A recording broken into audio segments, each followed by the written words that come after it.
I grant you that. The thing about Lonzo and the fact that Vooch bringing it up is maybe not necessarily Vooch just using an excuse of something that has been the status quo for damn near 3 years as why we couldn't get it done, and that maybe in a sort of subtext and subtle way is Vooch saying, hey, we all saw that things started to fall apart when Lonzo went down. Front office did nothing to change and or improve the roster, so it was what it was. I get that. The thing he says about trade talks affecting us, that part. I'm sorry, what? All of the trades that the Bulls players had to deal with over the past 3 years. Oh, you mean the 0 trades that your front office made?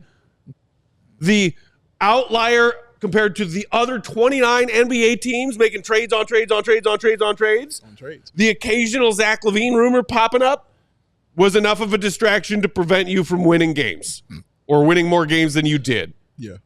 That more so than the Lonzo thing is what made my jaw hit the floor and say, are you freaking kidding me? Yeah.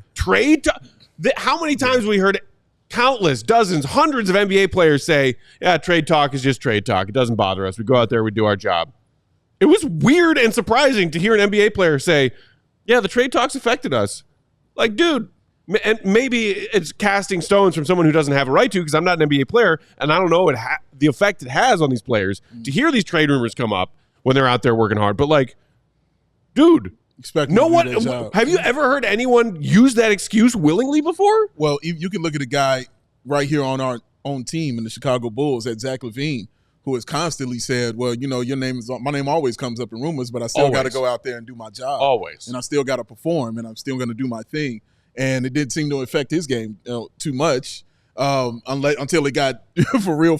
You know what I'm saying? But rumors and trade talks are going to happen. I never really heard Vooch's name in a rumor or a trade talk, so I guess he means like with other teammates that was affecting him and things like that. But regardless, he seems to feel, Will, that it really kind of disrupted some things. I like find myself kind of understanding or empathizing with Vooch here, because it's like he even said last summer, Jake Fisher got him on the record in Eurobasket or the World Cup or whatever it was last summer when he was playing with Montenegro. And he said, like, look, we understand the results are what they are. Like, if this doesn't work again, it's probably this team's not going to stay together. And so I think this sense of like, we're underperforming. And so as a result of that, we know the business of basketball, when teams underperform, they sell off. And so thinking like, oh my God, it's going to be coming at some point. It's got to be coming here. It's like nearing the trade deadline, we're still not good enough. We get off to this bad start.